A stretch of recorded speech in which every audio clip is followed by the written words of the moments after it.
Autores, tengan ustedes muy buenas noches. Un jueves más nos reunimos en nuestro diplomado sobre Derecho Administrativo y Gestión Pública por Resultados. Y esta noche tenemos el agrado de presentarle al doctor Julio César Castiglione Giglino, quien nos va a hablar sobre el régimen laboral público. Recibamos con un fuerte aplauso al doctor Julio César Castiglione Giglino.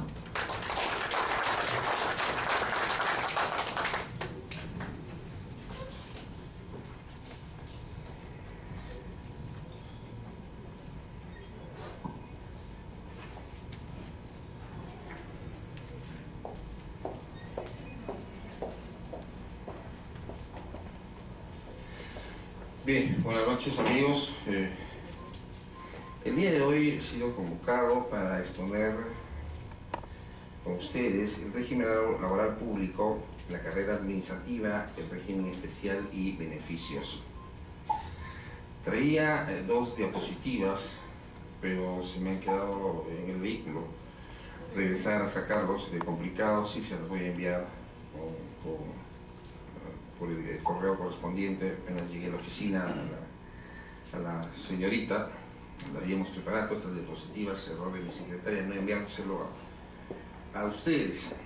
Les pido mil disculpas por ello.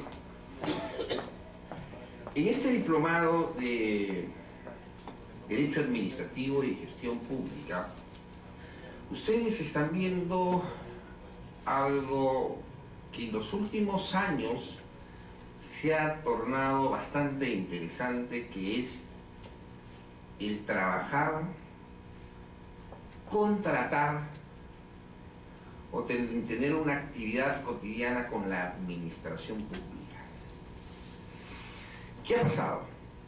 Si nosotros hacemos una evolución rápida de lo que hemos vivido a partir del año 68, que se produce el golpe de Estado de Juan Velasco Alvarado, 12 años de dictadura militar, y entramos a un estatismo.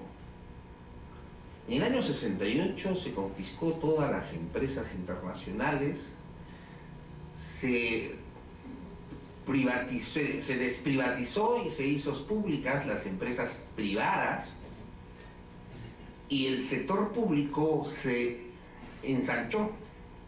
Se ensanchó de tal manera que era dueño de las zapaterías El Diamante, era dueño del Cine Colón, donde pasaban películas pornográficas, era dueño de sastrerías.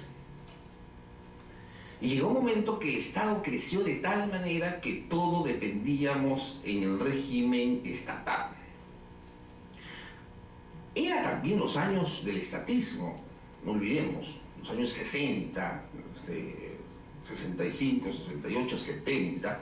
A nivel latinoamericano había mucho estatismo, todavía la Unión Soviética rusa estaba en apogeo, Cuba estaba en su gran esplendor, hasta que vino el Congreso Constituyente de 1969 y en el año 80 el cambio de gobierno, ingresando Fernando Belaúnde Eterno, el gobierno democrático, que tuvo la posibilidad de hacer las grandes transformaciones que el país necesitaba, o por lo menos a su juicio hacer las modificaciones que se requería para que la administración pública pueda funcionar en un modelo distinto.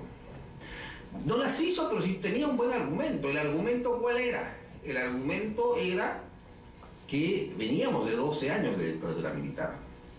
Había una nueva constitución, la Constitución de 79, donde se habían reconocido algunos preceptos constitucionales y principios constitucionalizados, como la persona humana es el fin supremo de la sociedad y el Estado. O sea, de pasar de un Estado estatista pasamos a un Estado humanista, donde el ser humano era lo más privilegiado, que es lo que también repite la Constitución de 1993. Entonces, hubo la posibilidad de hacer las grandes transformaciones. Se dictaron más o menos en el gobierno militar cerca de 5.000 dispositivos legales, con decretos leyes que se gobiernan en los gobiernos militares, lo cual no se produjo y se fue progresivamente al cambio. Transcurrido el año 85 no hubieron mayores cambios en lo que es el aparato del Estado y el manejo del Estado. El 85, cambio de gobierno, ingresa Alan García. Nosotros sabemos, lamentablemente para el país, lo catastrófico de la gestión de García. Nos aislamos de todo el sistema monetario internacional, la privatización de la banca. El año 90 entra una persona al gobierno sin mayores conocimientos de lo que es la gestión pública, y pasamos ensayando hasta el 92 que se produce el autogolpe. Es a partir de ese momento donde se llevan a cabo cambios interesantes. La historia lo juzgará y nosotros no estamos para hablar de política, sino para ver cómo ha evolucionado la administración pública en ese sentido. Y como consecuencia del autogolpe y la Constitución de 1993, el Congreso Constituyente del 93, 94, el que vino legislando, se empezó la privatización. Y nosotros dijimos, llegó la privatización también al sector público. De directores pasó a gerentes y las grandes empresas empezaron a privatizarse. Y el Estado perdió fuerza. En 1996, por la primera ley de presupuesto de ese año, se prohíbe que el Estado contrate, que es el que más contrata, y se prohíben los contratos por parte del Estado y empieza a funcionar la locación de servicios. En las diferentes leyes de presupuesto se prohíben los incrementos, se deja de lado la negociación bilateral. La sindicalización, lo que inicialmente se inscribían en el INAP, pasan a formar parte del Ministerio de Trabajo, y en consecuencia el Estado de alguna manera va perdiendo fuerza porque el sector privado empieza a tener una gran importancia en nuestro país. Sin embargo, entonces, habíamos corrido del año 68 al año 93, 94, 95. Corrimos en un péndulo y nos fuimos de un Estado estatista a un Estado totalmente privatista, donde la economía social de mercado que recoge el texto constitucional no es tal, sino lo que vivimos el día de hoy y lo que se vivió es la economía de mercado. La diferencia entre la economía social de mercado con la economía de mercado es que la economía de mercado es la teoría de Adam Smith. Los precios del mercado lo regula el mercado, los precios lo regula el mercado. A diferencia de la economía estatista, en la cual la economía estatista los establece el Estado, que es lo que nosotros teníamos, los controles. Y por eso todavía existe una figura en el Código Penal, la usura. Aquel que presta con el interés superior a lo establecido por la entidad correspondiente. ¿Y quién era la entidad correspondiente en ese entonces? El Banco Central de Reserva. Sería la tasa de interés. Hoy día no hay tasa de interés. ¿Cuál es la tasa de interés? Los bancos se autorregulan. ¿Y por qué se regulan los bancos? Porque quien da menos interés es ahí donde vamos nosotros. Entonces, por eso vemos en el Diario del Comercio, que es un diario muy prestigioso, todos los domingos préstamos tantos a tantos, y nos dicen 20%, 25%. Los usureros siguen existiendo, pero esa penalización de la usura ha caído en atípica. ¿Por qué? Porque no hay cuál es el interés que establece el Banco Central de Reserva. Entonces, ha caído en atípica. Es un hecho que está sancionado puniblemente, pero es atípica porque no se dice cuál es el interés. Se libera el mercado. En liberarse el mercado, empieza a generarse todo el cambio de la administración pública, y llegamos a que la administración pública empieza a perder mucho poder. Sin embargo, en esos años se empiezan a dar algunos dispositivos de carácter interesante, como en las contrataciones del Estado.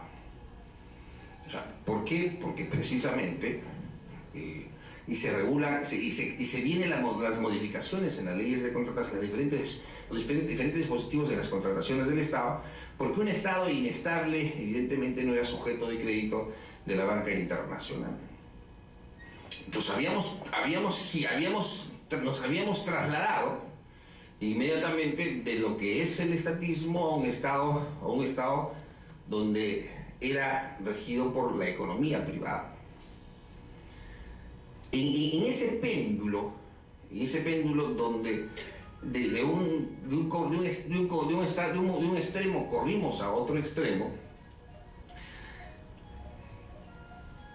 en el año 1984 se dicta el 276, Ley de Bases de la Carrera Pública, y en 1990 el 005-90 PCM, que es el reglamento de bases de la Ley de Carrera Pública, vigente hasta el día de hoy. La Constitución Política de 1989 recoge la negociación bilateral, recoge el derecho a sindicalización, recoge la huelga, recoge la carrera pública, y la Constitución de 1993 la recoge, pero al mismo tiempo en su disposición complementaria establece que esta forma parte de los convenios de la OIT y lo eleva a nivel de derechos humanos. Pero ¿qué es lo que ha pasado? Lamentablemente, al dictarse la ley 28212 en el gobierno de Alejandro Toledo, y posteriormente el decreto de urgencia 019 y 039, en el gobierno de Alan García, en el segundo gobierno de Alan García, donde establece el sueldo de los altos funcionarios del Estado, Alan García, en una posición, a mi entender, y libre de opinión demagógica, a mi entender, dice: si yo soy el presidente de la República, yo solamente debo ganar 15.000 soles, y de ahí toda la administración pública debe ganar menos de 15.000 soles. Y ahí viene la mochada de los sueldos, pues. Ahí viene la mochada de los sueldos de todos los sectores y nadie salió a reclamar. Yo estuve en diferentes reuniones de diferentes instituciones y los funcionarios públicos de esa época decían: no podemos reclamar porque van a decir que estamos reclamando nuestro sueldo. Y eso es antipático. Cuando en realidad lo que se debería reclamar son derechos ganados, derechos adquiridos, el derecho a la negociación bilateral, el derecho a la estabilidad jurídica, etc. Eso generó una diáspora en el sector público, porque la gente que de alguna manera trabaja o se precia de trabajar en el sector público y que es un aporte para el sector público, corrió al sector privado porque no es atractivo el día de hoy trabajar para la administración pública. Si el presidente de la República gana 15.000 soles, el premier debe ganar 13.000 soles. Si la alcaldesa de Lima gana 14.000 soles, su gerente municipal debe ganar 12.000 soles.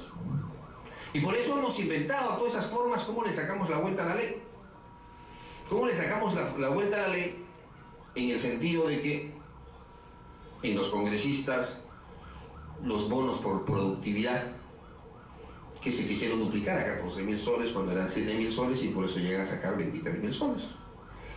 En las diferentes instituciones, desde el Tribunal Constitucional también, pues, los bonos de representación o bonos de productividad, con lo cual se llega arriba de los 23 o 25.000 soles, cuando el sueldo debe ser el sueldo que establece el presidente, se ha establecido el presidente de la República en 15.000 soles. ¿A dónde quiero llegar con esto? De que nos hemos ido desde el año 68 hasta que se prohibió la contratación por parte de la administración pública en el año 96, se creó los servicios no personales y ahí nacieron los CAS. Quiero llegar a lo que el día de hoy vamos a tratar y debemos tratar. ¿Qué es lo que nosotros tenemos? El decreto legislativo 276, Ley de Bases de la Carrera Pública de 1984, el Decreto Supremo 005-90 PCM de 1990, que es el reglamento del Decreto Legislativo 276 de 1984, la Ley de Marco del Empleo Público, la 28175, sorprendentemente derogada por esta ley 30.057, la famosa ley que quiere servir, derogada en la última disposición derogatoria, inciso B. Hay dos derogaciones nada más. se derogan, están derogadas en la práctica, a pesar de que la ley del servir no ha entrado en vigencia, están derogadas porque la ley ha entrado en vigencia, pero al no haberse reglamentado, la ley no ha entrado en vigencia, pero sí las disposiciones derogatorias. Entonces el Código de Ética del Empleado Público ha sido derogado y ha sido derogado la Ley Marco del Empleado Público. El Decreto Legislativo 1023 que crea la Autoridad Nacional del Servicio Civil, el Decreto Supremo 07-2010 de la normatividad del servicio civil y la Ley 30.057 que crea la Ley del Servicio Civil. Cuando a mí me llega la invitación, ya hace mucho tiempo que LibreJus había programado este evento, no estaba ni siquiera en discusión porque la ley del servicio civil estaba encarpetada la ley del servicio civil. Con lo cual lo que teníamos que tratar era el 276, el 005 y la ley que crea el servir, porque en la ley que crea el funcionamiento del servir se había recogido lo que establece el 276 y el 005. ¿Qué es lo que tenemos entonces en este momento? Nosotros en este momento tenemos el 276, el 005, su reglamento. Tenemos el CAS, el Contrato de Administrativo de Servicios, porque los servicios no personales de alguna manera han desaparecido con el CAS, aunque todavía hay instituciones del Estado que siguen contratando bajo la modalidad de locación de servicios. Hay una desnaturalización del CAS, porque a través del CAS se contrata personas que por determinado plazo, es un contrato a plazo determinado y que les están encomendando funciones de funcionarios, valga la redundancia. Y el funcionario es el cargo de confianza. Y el funcionario no puede ser un contratado, el funcionario se le designa mediante una resolución del titular. Entonces hay toda una desnaturalización de este tipo, en la cual incluso a los que están bajo la modalidad de CAS se les pretende instaurar proceso administrativo, se les instaura proceso administrativo, pasan a la comisión permanente o a la comisión especial si son funcionarios públicos y se les quiere aplicar el 276 como medidas de sanción, el artículo 28 específicamente, incumplimiento de sus funciones, cuando están bajo la modalidad del CAS. Entonces, ¿qué es lo que deberíamos haber tratado en ese momento cuando a mí se me llega la invitación? Deberíamos haber tratado el 276, Ley de Bases de la Carrera Pública y su reglamento. Entonces, ¿qué habíamos preparado para nosotros tratar el día de hoy? La Ley del Servicio Civil, que tanta discusión ha generado, y vamos a hablar de ella. Entonces, porque a pesar de que no está reglamentada, sí, pues hay algunas cosas interesantes y hay algunas cosas que no necesariamente son nocivas para la administración pública. En esta ley se prioriza cuáles son las autoridades integrantes del sistema, que es el SERVIR, la Oficina de Recursos Humanos y el Tribunal de Servicio Civil. Tribunal que de alguna manera ya está funcionando, está estableciendo algunos criterios, pero al cual vamos a llegar todos, de acuerdo a esta ley, por los procedimientos administrativos que nos pudieran instaurar en la administración pública donde trabajamos. La creación de este tribunal es importante, a mi juicio sí. ¿Qué dice el 276 en el procedimiento administrativo sancionador? ¿Qué es el procedimiento sancionador nada más? Dice que, vamos a ver ahora más adelante, las sanciones: amonestación verbal, amonestación escrita, suspensión hasta 30 días, suspensión por un mes y la destitución. Pero dice que se instaura el procedimiento administrativo por resolución del titular, ¿correcto? Emite el titular una resolución de instauración, se envía a la comisión de procesos, sea comisión especial o comisión permanente. La comisión especial o la comisión permanente estudia el expediente y recomienda, antes de la resolución de instauración, recomienda la instauración o no, ¿correcto? Se instaura y regresa a la comisión para que instaure el procedimiento, para que instruya el procedimiento con un periodo de 30 días. Entonces, donde viene la instrucción, porque se le da la posibilidad de presentar sus descargos, 3 días, prórroga con 5 días, hasta 5 días, presentas tus descargos, Y la comisión concluye con unas recomendaciones y el que termina sancionando es la máxima autoridad. ¿Y dónde está la pluralidad de instancias? Claro, el 276 es de 1984. La Constitución de 1979 ya establecía la pluralidad de instancias, pero la Constitución de 1993, y en numeral 3 del artículo 139 y en numeral 6 del mismo artículo, establece el debido procedimiento y la pluralidad de instancias. Entonces, si el titular es que te instaura procedimiento administrativo sancionador, remite a la comisión para que instruya y después es el que termina sancionando, ¿a dónde acudes? Hoy en día, de alguna manera, en eso se ha establecido algo interesante, que uno puede ser amonestado, por ejemplo, vamos a verlo más adelante, por el superior jerárquico y puede ir en apelación a la Oficina de Recursos Humanos. Se cambia esta denominación, la Oficina de Recursos Humanos. Se está uniformizando el criterio. Muchas independencias públicas es Oficina de Recursos Humanos, Oficina de Personal. No tiene el nivel, fíjense, no tiene el nivel de gerencia, lo que antes eran las direcciones. Y es algo que yo siempre me he preguntado. La Oficina de Recursos Humanos, el jefe, el jefe de la Oficina de Recursos Humanos, que viene a ser una jefatura, gerencia, sugerencia, jefatura, en ese nivel, ¿podría sancionar a un gerente? Siempre es algo que me he preguntado. O sea, si es de un nivel inferior jerárquico al mío, hay un principio en el 276, el principio de primos inter pares. O sea, primos inter pares significa que cuando me señalan una comisión de procesos administrativos, la comisión de procesos administrativos tiene que estar conformada por personas de mi mismo nivel o superior nivel jerárquico en el procedimiento administrativo sancionador, la comisión permanente o la comisión especial. Pero si la oficina es de un nivel inferior al mío, ¿podría sancionar? Yo sigo teniendo mis dudas. Hace muchos años atrás era jefe de asesoría jurídica de una oficina, de una institución pública, perdón, y la jefatura de personal me enviaba memorandos. Y yo hacía los memorandos jugando con la jefa y le devolvía por su ventana. Y un día viene y me dice, ¿y por qué me devuelves así? Te lo voy a decir por escrito, le dije. Sírvase a remitir el documento que corresponda, recordándole que usted es una oficina y el suscrito tiene el cargo de director o gerente. Y usted a un superior jerárquico no le puede enviar un memorando.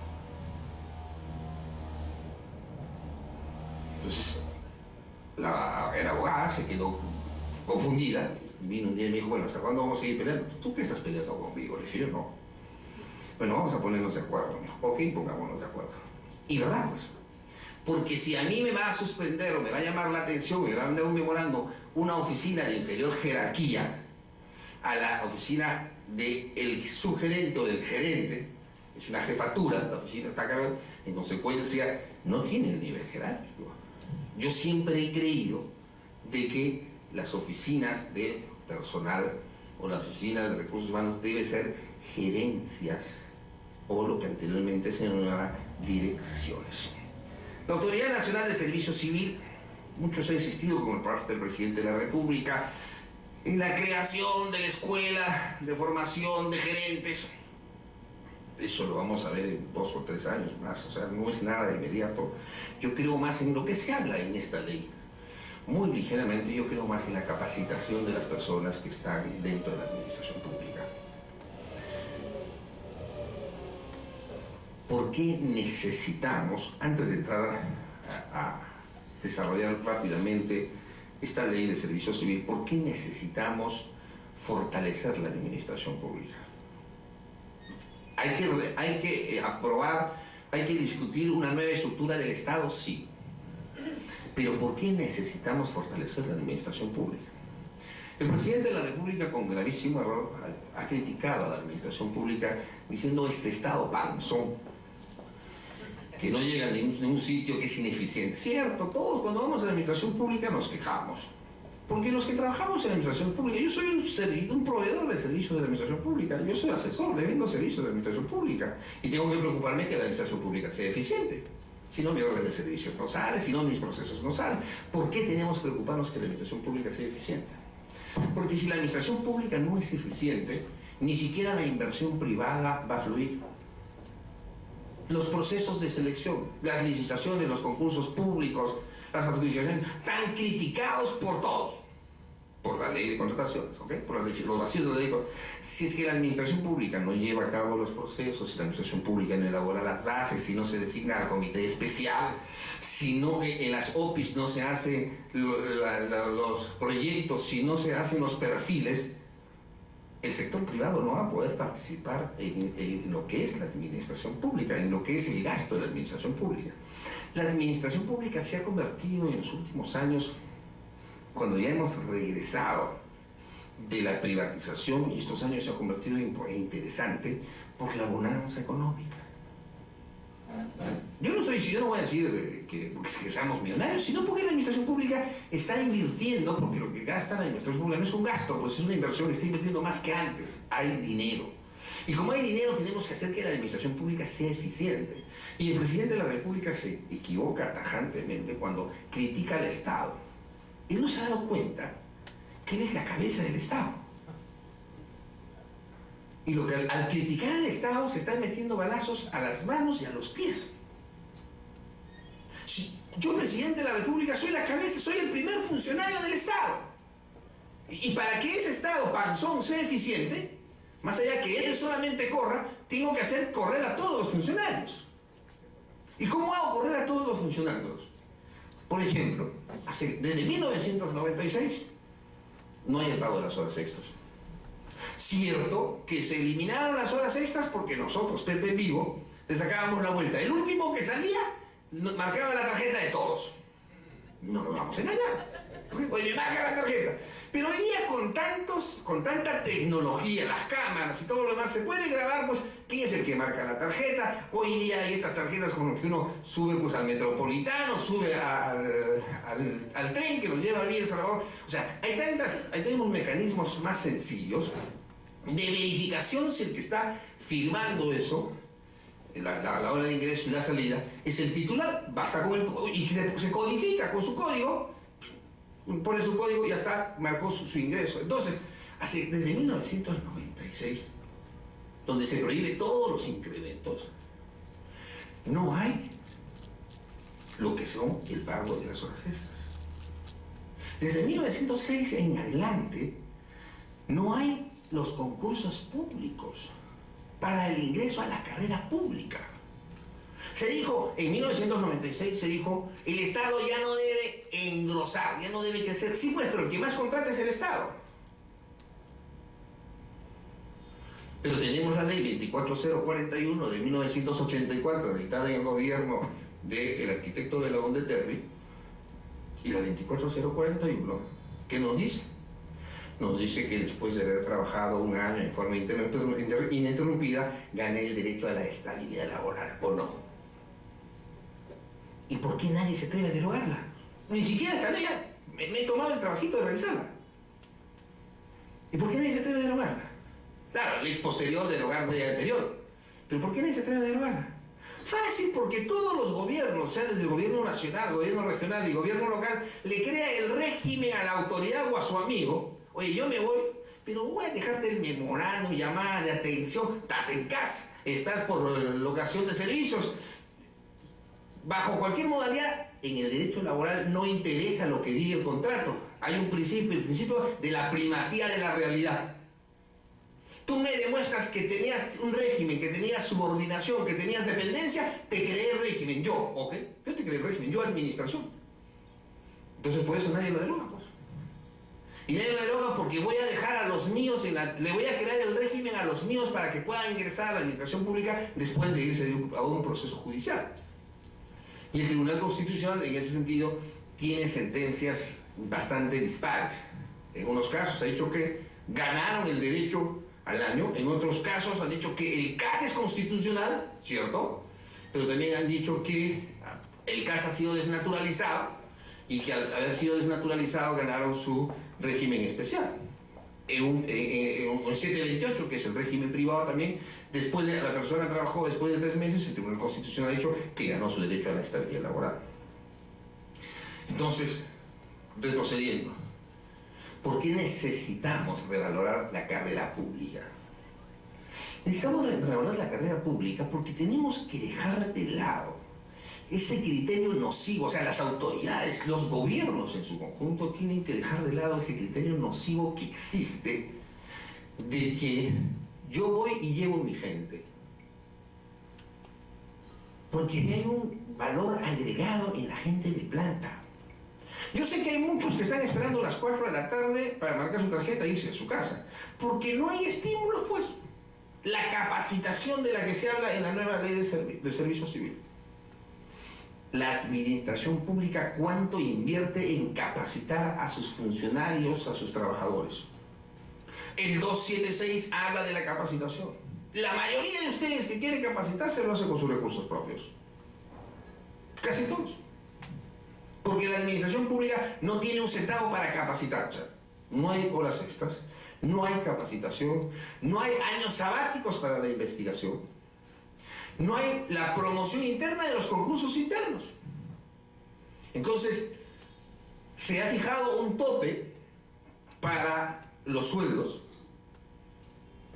totalmente ilusorio frente a la administración pública, como que el presidente de la República gana, no debe ganar más de 15.000 soles. Y en aquellos que están en el 276, no en el 728, de la administración pública, la negociación bilateral, los pactos colectivos, el día de hoy se han convertido solamente en una letra mojada en papel. ¿Por qué? Porque la Sala Constitucional y Social de la Corte Suprema, nosotros llegamos con una casación defendiendo a un sindicato de trabajadores.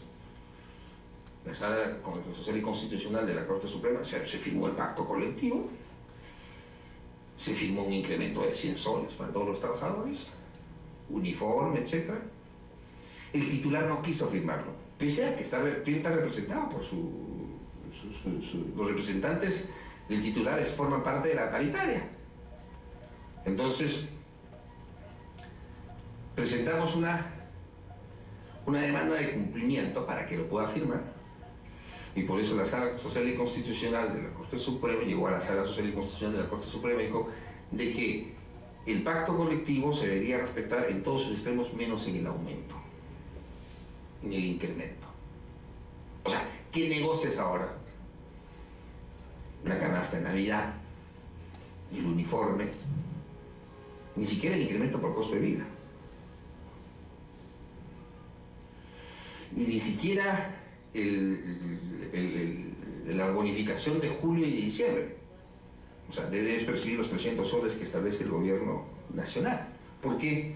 Porque desde 1996 en las diferentes leyes de presupuesto se han establecido que está prohibido todo tipo de incremento, todo tipo de monumentos, de dietas, etc. Entonces, si no hay una revaloración de la carrera pública, y esta ley trae el mismo error. Reconoce la negociación bilateral, un poco lo que los amigos que han estado protestando, Mayo Guamán y compañía, dicen, ni en el pacto colectivo, no es muy cierto. Dice que se van a los convenios de la OIT, no menciona la Constitución, seguro que el reglamento va a mencionar, pero dice, sujeto a las disposiciones presupuestarias, y señala, o sea, y esto nos va a llevar al artículo 70 y 71 de la Constitución Política del Perú. Y el artículo 70 y 71 de la Constitución Política del Perú dice que el Congreso de la República apruebe el presupuesto debidamente financiado. Y el Tribunal Constitucional se ha dicho que los pactos colectivos se deben respetar siempre y cuando exista disposición presupuestaria. Entonces, como chocas con la disposición presupuestaria, los pactos colectivos en ese sentido no tienen ningún valor en cuanto a los incrementos por costo de vida o la negociación bilateral o la canasta familiar. Entonces ahí tenemos un gran problema. Un gran problema no solo que es, no sé, nos han hablado mucho en este discurso de 28 de julio de hacer más moderno el Estado, estamos de acuerdo. Pero ¿para qué tenemos patrulleros modernos si nuestros policías no están capacitados para manejar esos patrulleros? ¿Para qué modernizamos la administración pública y los procedimientos administrativos y los sistemas administrativos? Cosa que no lo hemos escuchado. Si es que no capacitamos, no preparamos y no promocionamos y no ayudamos y estimulamos a los que trabajan en la administración pública. Porque son esas personas que a mí, presidente de la República, me van a ayudar a obtener mis logros. No es el sector privado. El sector privado va a invertir en la medida que el sector público sea eficiente, como dije hace unos instantes. En la medida que el sector público le dé condiciones necesarias para que pueda invertir en la administración pública. En caso contrario, el sector privado no va a haber garantías. No va a haber que los procesos son serios, que no hay posibilidades de participar en los procesos, no va a haber inversión. Si no hay una estabilidad en cuanto a una presencia seria del Estado, evidentemente que el sector privado va a retroceder. Voy a decir algo que no debo decir. Cajamarca, penosamente.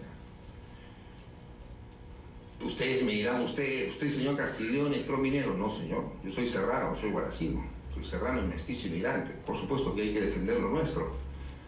Pero un mal manejo desde el gobierno nacional. Hoy en día, Cajamarca se ha aumentado la pobreza, ha aumentado el empleo, el desempleo, no hay turismo, y Cajamarca son grandes espacios llenos de cementerios de maquinaria. ¿Y qué es lo que están esperando? El próximo proceso electoral, y que gane las elecciones otro candidato que no sea el señor que está ahí, para que el sector privado pueda ir. ¿Es un mal ejemplo? Sí, probablemente es un mal ejemplo. ¿Por qué? Por culpa del gobierno, que no manejó bien el tema, pues. Llegar al enfrentamiento es una tontería. Primero nos trompeamos y después nos sentamos a discutir. No, hay que evitar la trompedera. Entonces, eso de que los chicos primero se trompeen, se sacan sangre y después ya los hacemos abrazar, eso no funciona en el manejo del Estado. ¿Okay? Entonces, ese es un mal ejemplo. Ese es un mal ejemplo porque el sector privado no quiere ir a invertir ahí donde no hay seguridad jurídica, ahí donde no hay garantías del Estado. Y la baja de los minerales, y nosotros como país hemos perdido lo que son los ingresos por los productos extractivos, cobre, oro, lo que salía de Cajamarca, cuidado. Entonces, muchos dicen, el presidente dijo, parece que se va a acabar la bonanza. No, las vacas van a enflaquecer un poco, ¿pero por qué? Porque no estamos produciendo lo que deberíamos producir en aquellas divisas que le dan al país. Entonces, ¿por qué es importante? Ustedes que están viendo derecho administrativo, procedimiento administrativo, gestión pública. La administración pública es muy importante el día de hoy. Que el aparato estatal funcione es valiosísimo, porque eso generará que el sector privado tenga confianza en sus autoridades, tenga confianza en la administración pública y nosotros podamos permitir que la inversión privada pueda venir con mayor fluidez. ¿Cuáles son los derechos que el día de hoy nosotros tenemos dentro de servir? Se ha cambiado la denominación, percibir una compensación de acuerdo a lo establecido por ley. El término de remuneración de sueldo se cambia por compensación. ¿Es una compensación económica? Sí. Pero esta compensación económica, evidentemente, no va a ser lo más estimulante en la medida que se siga manteniendo esos criterios establecidos a través de un dispositivo legal y a través de los dispositivos reglamentarios. De gozar del derecho de descanso es algo que sí ya lo tenemos. La jornada de 8 horas, el descanso semanal de 24 horas, el tiempo de refrigerio, sí lo tenemos. Impugnar ante las instancias correspondientes las decisiones que afecten sus derechos. Este es un tema bastante interesante. Bastante interesante, ¿por qué? Porque debe permitirnos a nosotros en la administración pública la impugnación de los actos de administración. A ver, en el ejercicio de la profesión, una persona que tenía cargo de estable, no tenía la estabilidad absoluta, tenía la estabilidad relativa, fue despedida con un memorando. Entonces, si nosotros revisamos la ley del procedimiento administrativo, nosotros vamos a encontrar que la ley de procedimiento administrativo dice solamente son impugnables los actos administrativos.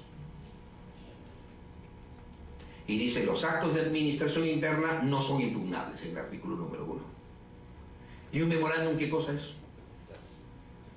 Un acto de administración interna. No es un acto administrativo. Porque el acto administrativo es un acto resolutivo. Emitido por la autoridad que tiene la facultad de hacerlo y tiene las características del acto administrativo, vistos, considerados y parte resolutiva. Entonces, en la ley del procedimiento administrativo dice que solamente el acto administrativo es impugnable y no el acto de administración. El memorándum es un acto de administración. La señorita, como es un memorándum, en provincias, se demoró en impugnar, no lo impugnó. Pasaron los 15 días, hasta que alguien le dijo por ahí, oye, impugna. Pidió la reconsideración, después de los 15 días, le desestimaron diciendo que es informe extemporáneo. Demanda contenciosa administrativa en primera instancia, improcedente, infundada. En segunda instancia, infundada. Acude a nosotros, interponemos casación. La casación pasa el filtro. Y la casación pasa la primera calificación y pasa el filtro, ¿por qué? Porque a juicio de la sala, justamente el memorándum no es un acto administrativo, es un acto de administración y se había vulnerado el derecho de defensa. Va a la fiscalía y la fiscalía opina de que se declare fundada la demanda porque el memorándum no es un acto administrativo y no hay plazo para impugnar el acto de administración. Yo voy a informar a la Corte Suprema, a la Sala Constitucional de la Corte Suprema. Y había un vocal que sí conocía el tema. Empezó a preguntar la diferencia entre acto administrativo y acto de administración. La sala especializada, la Sala B de la Corte Constitucional y Constitucional de la Corte Suprema. Y entonces, en el informe, el vocal ponente me pregunta, entonces, ¿cuál es su opinión de usted? ¿En qué plazo se debería impugnar un acto de administración? Entonces yo le dije, si usted me está pidiendo mi opinión, se la doy en otro momento. Aquí de lo que se trata es lo que dice el expediente. En el expediente y en la ley no hay plazo para impugnar el acto de administración. La Sala Constitucional y Social de la Corte Suprema resolvió declarando improcedente el recurso de casación porque el memorándum no se había impugnado dentro del término de ley. No dijo más. ¿Cuál es el término de ley? Presumiblemente los 15 días que habla la ley del procedimiento administrativo. A mí me hubiera gustado, incluso para aprender, que el acto de administración, como dice la propia ley del procedimiento administrativo, me causa indefensión, es recurrible. Pero ese vacío no lo cubre, la ley no lo cubre. En consecuencia, ¿qué consejo yo les puedo dar? Impugnen todo. Impugnen todo, el acto administrativo y el acto de administración. Porque después cuando vayan al Poder Judicial va a ser desestimada su pretensión porque sencillamente no se ha agotado la vía previa correspondiente, no se ha utilizado los recursos impugnativos correspondientes. ¿El memorándum le van a desestimar el recurso de reconsideración o de apelación? Sí. Van a decir que no es un acto administrativo. Pero esto les permitirá a ustedes irse al Poder Judicial para que en el Poder Judicial ya no se califique que con los plazos son de orden público, cumplimiento obligatorio, son perentorios, no se diga que es extemporáneo, sino obligar a que se pronuncien sobre el fondo. Y no solo es un caso que nosotros hemos vivido, sino personas vinculadas al Poder Judicial de una u otra manera nos han comentado. Sí, es increíble que esto esté pasando y por un tema de no fijar posición, porque el acto de administración no es un acto administrativo.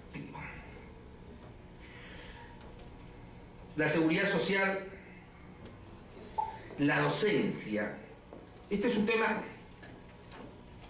que nos parece interesante, que para ejercer la docencia hasta 6 horas semanales. Y hay un tema que me parece interesante de los derechos, dice contar con la defensa y asesoría contable, económica, a fin con cargo a los recursos de la entidad para su defensa en procesos judiciales, administrativos, constitucionales, etcétera, etcétera, etcétera. Es decir, si uno es por el ejercicio de la función pública, si uno es denunciado, es procesado, es investigado, la administración pública está en la obligación de prestarle el auxilio judicial o apoyarlo judicialmente. Esto me parece interesante. Y me parece interesante, ¿por qué? Porque en la administración pública, el día de hoy, al funcionario o al servidor que comete un ilícito penal en el ejercicio de la función, abuso de autoridad, la típica, o abuso de autoridad por omisión, 377 del Código Penal, te dicen defiéndete tú solo. Y después te terminan condenando, y si te condenan, pierdes el cargo, porque has sido condenado. Entonces, pero no se saben las circunstancias por las cuales tú puede haber sido, no sé, el retraso de un expediente puede haber sido por situaciones no imputables a una persona. Hace unos días vinieron a buscarme unas personas que habían estado botando basura en el río Chillón y lo están procesando al jefe. Y el jefe me dice, yo no sé nada, yo no sabía nada, el señor se fue, se desvió y fue a botar basura y me está para lectura de sentencia. Y cuando el derecho penal se responde a título de autor, cómplice o partícipe, cómplice o autor intelectual, decirle, oiga señor, usted vaya a votar. El señor se desvió de sus funciones y hizo una situación distinta. Eso me parece interesante, de que se pueda contar con la defensa, porque de alguna manera la administración pública no abandona a las personas. Y dice, si al finalizar el proceso se demuestra la responsabilidad, el beneficiario debe reembolsar el costo.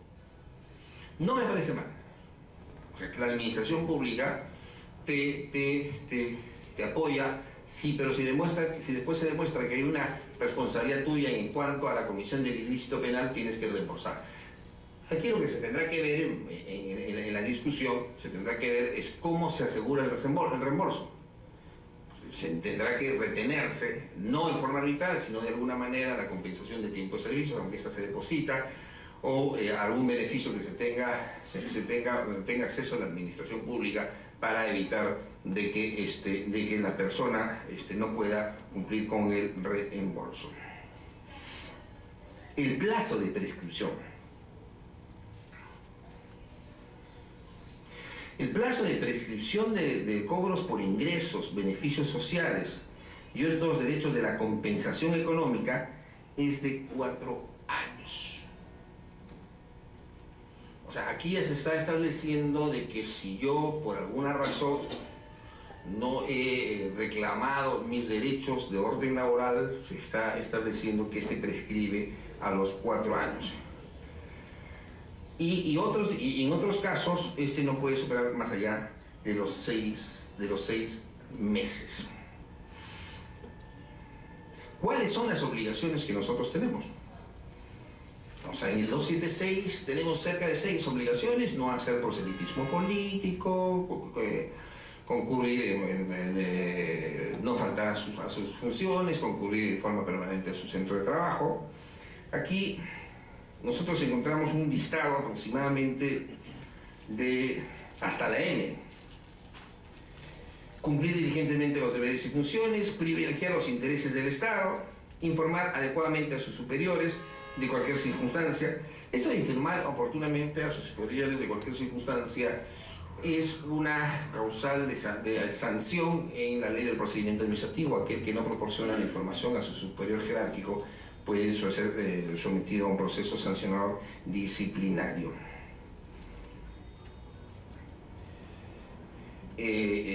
Sobre los servidores públicos, no pueden percibir del Estado dos remuneraciones, salvo lo que es referente a la docencia. Y acá hay las únicas excepciones las constituyen la percepción de ingresos por funciones docente efectiva y la percepción de dietas por participación en uno de los directorios de las entidades o empresas estatales o tribunales administrativos o en otros órganos colegiados. Con lo cual, esta discusión, esto pondría en discusión.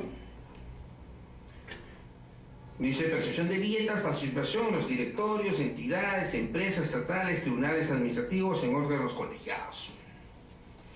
Pondría en discusión lo que a la señora, que felizmente no salió, se observó, la señora que iba a ser defensora del pueblo, se le estaba cuestionando que era regidora por Lima y los regidores perciben dietas, no perciben sueldos. Y solamente destinan 20 horas para su labor municipal. O sea, se pone como, se le saca, se permite que un funcionario pueda formar parte de un directorio con este dispositivo. Yo veo, ustedes saben bastante derecho municipal, el caso del alcalde de Talara, Pepe Bitonera, Alan García llegó a Talara, la gente de Talara protestaba por petróleo, y dijo, para evitar más protestas sobre el canon, el alcalde de Talara va a formar parte del directorio de Petroperú. Y todo el mundo aplaudió. A los 2 meses lo estaba vacando. Y lo estaba vacando el actual presidente del Poder Judicial, pues era presidente del Jurado Nacional de Elecciones, por formar parte del directorio de una empresa del Estado. Es causa de vacancia. Pero al existir este dispositivo, está permitiéndose la doble participación. Salvaguardar los intereses del Estado, emitir opiniones, no emitir opiniones ni brindar declaraciones a nombre de la entidad, obviamente. Denunciar ante su autoridad los actos que se pudieran conocer de actos delictivos. Este es un tema de abuso de autoridad por omisión.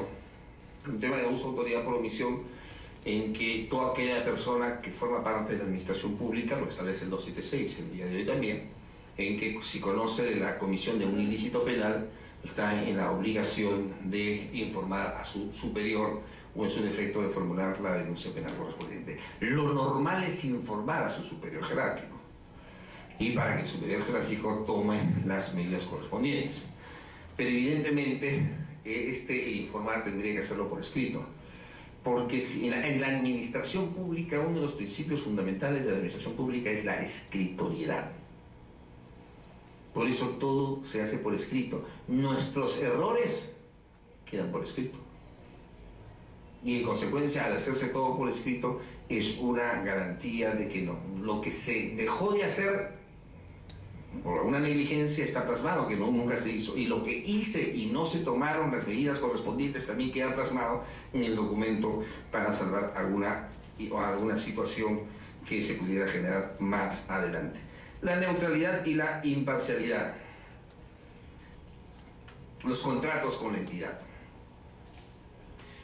Esto es un tema bastante peligroso y reñido el día de hoy en la administración pública. A nivel nacional, sabemos que la ley de contrataciones establece que debemos firmar una declaración jurada.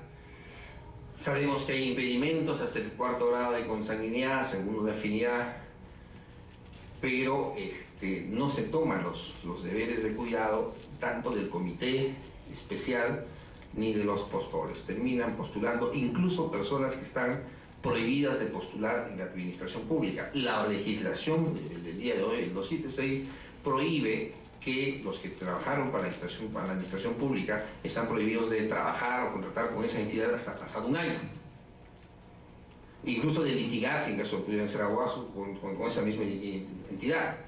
Pero no se toma el deber de cuidado y se termina contratando con estas personas. En ese tema hay un mal manejo por parte de la autoridad, obviamente la autoridad. Así como yo creo mucho en la administración pública, tampoco podemos ocultar cosas que son evidentes. Y mal manejo de la autoridad porque quien designa el comité es la autoridad, pues. O sea, más allá del jefe, del responsable del área usuaria que hizo el requerimiento, los otros integrantes del comité son personas que son designadas por el titular. En consecuencia, al ser designadas por el titular de alguna manera sabe y tiene que conocer las personas que van a formar parte de este comité. A pesar que la ley de contrataciones el año pasado se modificó y está exigiendo 2 años de especialización en el tema, para mí es complicadísimo. O sea, no para mí, sino en general. O sea, porque el que va a integrar un comité necesariamente tiene que haber tenido experiencia anterior. O tienes que haber sido jefe de un área usuaria, o tienes que haber sido jefe de abastecimientos, o integrante de algún comité especial. O sea, entonces estás pidiendo 2 años, casi un diplomado en contrataciones y además conocimiento, especialización de 2 años. Es un tanto peligroso porque no todo el mundo, por eso también los temas de contrataciones están bastante atiborrados el día de hoy, no todo el mundo, no todas las instituciones tienen a estas personas. Podrían capacitarse, pero no tienen la experiencia. O sea, el tema es la experiencia, porque la capacitación creo que estamos obligados todos los que trabajamos con el Estado o con el Estado de conocer el tema, sino el tema es de la especialización. ¿Cuándo adquiero la especialización? Formando parte del comité. Usted me dirá, señor Castillo, ¿y cuándo usted ha participado de un proceso? Formando parte de un comité. ¿Y cuándo formé parte de un comité? Cuando era jefe de asesoría jurídica de una institución pública. En mi condición de abogado de la administración pública formé parte del comité. Formé parte del comité de la Comisión de Procesos Administrativos, de la Comisión Especial y la Comisión Permanente. Es ahí donde de adentro, donde se ve pues, cómo realmente se cuecen las habas. ¿Okay? Entonces, cuando se aprende, formando parte de, pero antes, ¿dónde enseñan? ¿Dónde, más allá de estos cursos, de estos diplomados, dónde en las propias universidades? Penosamente, para los estudiantes de Derecho. En las otras carreras, penosamente, no se enseña. Tenemos Administrativo 1, donde se estudia la estructura del Estado, y Administrativo 2, donde se estudia el procedimiento administrativo, y punto. No hay más. Los procedimientos especiales, los procedimientos trilaterales, el 276, el 005, se pasa así. Los estudiantes de Derecho no sabiendo nada del tema de las universidades. O sea, y le pongo el énfasis a los derechos porque no quiero privilegiar a nadie, sino los que estamos obligados sin saber que somos los abogados no nos enseñan nada. Ya se imaginan a los otros amigos de las otras profesiones. Arquitectura, economía, o sea, todos los profesionales que trabajan para la administración pública, que terminan trabajando en la administración pública. O sea, la única manera de aprender es capacitándose o en el propio ejercicio de la administración pública. No hay otra, pues. ¿Por qué? Porque lamentablemente nuestro sistema curricular de conocimiento no está preparado para formar los profesionales que requiere el país, pues. O sea, nuestras currículas, la ley universitaria de 1984. Entonces la currícula es la época de Sánchez. Luis Alberto Sánchez fue el padre de la ley universitaria. Pero no se adecua pues, a los tiempos modernos, pues. Y cuando la quieren modificar ya sabemos lo que tenemos, claro, si la quieren hacer tarde, evidentemente todos van a protestar. Pero, o sea, no se ha adecuado a los tiempos modernos donde necesitamos hacer que las universidades no sean solamente fábricas de profesionales, sino que los profesionales sean capacitados y fundamentalmente en las áreas que el país el día de hoy requiere. Derechos colectivos. Fíjense lo que dicen los pactos colectivos. Por eso un poco están protestando nuestros amigos. Los derechos colectivos de los servidores civiles son los previstos en el convenio 151 de la Organización Internacional del Trabajo, OIT, y los artículos de la función pública establecidos en la Constitución Política del Perú. No están comprendidos los funcionarios públicos, directivos públicos y los servidores de confianza. Entonces, claro, con una redacción de esta manera, obviamente, por eso es lo que viene la protesta. O sea, por eso viene en el sentido de que el reglamento no puede ir más allá de la ley, aunque el 005 va más allá del 276, ¿correcto? O sea, el reglamento es sumamente importante porque ¿cómo se va a garantizar la negociación colectiva en el reglamento que salga de la ley del servicio civil? Se pone, o sea, vamos a detenernos un instante, o sea, sí, se menciona solamente la Constitución muy ligeramente y el convenio 157 de la Organización de la OIT, no se menciona nada más. Entonces, he ahí la protesta de parte del sector público. La negociación colectiva es importante, sí es importante, porque es una manera de que el trabajador busque, no privilegios, o sea, yo creo pero que busque de alguna manera unas mejoras de carácter importante porque precisamente son a través de ellos que podemos hacer eficiente la administración pública. Si le ponemos cortapisas, evidentemente que vamos a tener una eclosión, vamos a tener problemas. Entonces lo que se está negociando en los próximos días o conversando es sobre el reglamento. Dicen ahí, se aplica supletoriamente lo establecido en el texto único ordenado de las relaciones colectivas, supletoriamente. El 010 no se habla nada del 03. Ninguna negociación colectiva puede alterar la valorización de los supuestos que resulten aplicables en la presente ley. Pero aquí está algo que llama la atención. No están comprendidos los funcionarios públicos, directivos públicos ni los servidores de confianza. Los funcionarios públicos. Funcionarios públicos, en la ley se habla del presidente de la República, para adelante. Directivos ni los servidores públicos. Servidores públicos. Su servidor público viene a ser hoy día el funcionario. Correcto. Con esta nueva ley viene a ser el funcionario, es el servidor público. No está comprendido en la negociación bilateral, cierto. El 03 sí los comprende. Después hay pronunciamientos del Tribunal Constitucional y opiniones de servir que en los pactos colectivos no deberían estar comprendidos los funcionarios.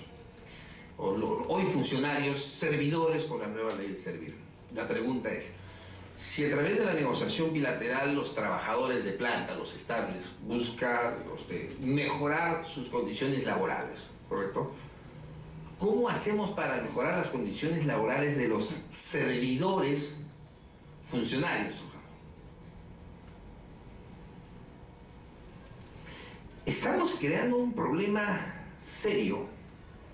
Algunas instituciones públicas que tienen negociación bilateral y que viene de varios años atrás, ahora en julio, que se ha visto mucho el tema, han recibido un sueldo por la negociación bilateral, que viene a ser inamovible, un sueldo completo. El funcionario que los han excluido, en algunos casos, porque ha intervenido la Contraloría o porque hay una acción de control de por medio, los 300 soles que establece el Estado. Entonces, cuando tenemos una escala de un tope de 15.000 soles, entonces el funcionario que no puede ganar más allá de 15.000 soles, porque el que gana 15.000 soles es el presidente de la República, entonces el funcionario va a ganar mucho menos. Entonces, el trabajador de planta tendrá la posibilidad, claro, más allá si no nos pone el techo en la ley de presupuesto, entonces el trabajador de planta tendrá la posibilidad de mejorar su nivel remunerativo a través de la negociación bilateral, lo que no tendrá dicha posibilidad el funcionario. Las horas extras no existen. El plus por productividad, ¿se acuerdan los que trabajan en la administración pública? Antes había el plus por productividad, ha sido también eliminado. Compensación extraordinaria no existe. Entonces, ¿cómo queremos privilegiar a estos funcionarios, a estos gerentes que salen de la escuela de servir, porque servir los proporciona o que servir los pone en un lugar o en otro lugar? O sea, no hay coherencia. No hay coherencia en un discurso con el otro discurso. O sea, yo creo en la negociación bilateral, sí, y creo porque responde a los pactos colectivos, a los tratados internacionales, porque responde a la Constitución Política del Estado. ¿No deben formar parte de los pactos colectivos los funcionarios? Sí, estoy de acuerdo, porque esto es para los que tienen la estabilidad absoluta, los que forman parte de los empleados permanentes. Pero ¿cómo hago para estimular el nivel de rendimiento o mejorar los ingresos de mis funcionarios, hoy en día denominados servidores de confianza? No tengo posibilidades. Con lo cual, ¿a dónde voy a llegar? Usted me dice, oiga, señor Castiglione, usted está defendiendo a los funcionarios, está amarrado con ellos. No, pero ¿a dónde voy a llegar? Que a la administración pública, penosamente, y no lo estoy, por favor, no lo digo con ánimo de defender a nadie, sino que a la administración pública, penosamente, vamos a recibir los menos calificados. Porque la administración pública no se convierte en atractiva, pues. Aquel estudiante brillante que sale de la universidad con un primer puesto, su máxima ambición va a ser irse a trabajar a la administración pública, ¿no? Desde que está saliendo de la universidad, si es brillante, ya la empresa privada ya lo captó. o ya lo tiene en su lista, o ya lo tiene invitado.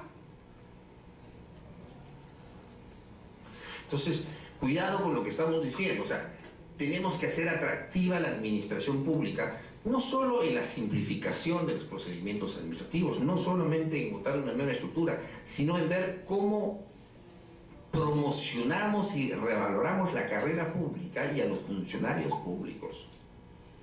Les voy a decir algo que no debo decir, y algunas veces me lo han preguntado. Si la alcaldesa de Lima ya gana 14.000 soles, a mí me diría, señor Castiglione, queremos que su concurso profesional como gerente municipal, cosa que sería una locura, ¿verdad? Somos de la Municipalidad Metropolitana de Lima con 12.000 soles. ¿Ustedes creen que aceptaría? Tendría que estar loco. Porque sencillamente con 5 hijos no puedo mantener con 12.000 soles. O sea, esa es la verdad, pues. Entonces, y no es que crea que sea un montón, sino sencillamente tendré que ver cómo me cacholeo afuera, pues. Porque tendré que ir a la administración pública a robar. Y para hacer eso no voy, pues, sencillamente. Todo me ha costado esfuerzo para conocer un poquito, para ir a terminar metiendo uña. No tiene ningún sentido, pues. Entonces veo mejor cómo ejerzo la profesión afuera. Entonces, amigos, yo creo en la administración pública, como les he dicho, porque yo trabajo en la administración pública, porque yo soy un servidor de la administración pública, le presto servicio a la administración, un postor, un proveedor de la administración pública.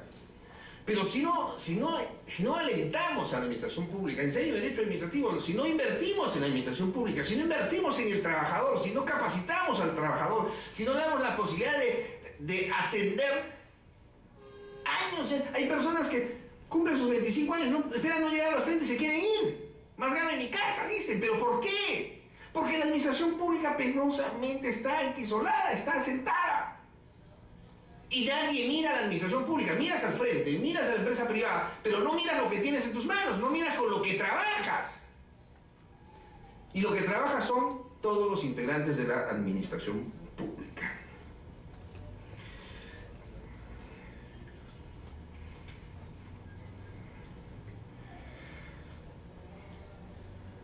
El término del servicio civil, la relación laboral del servicio civil termina con la conclusión del vínculo.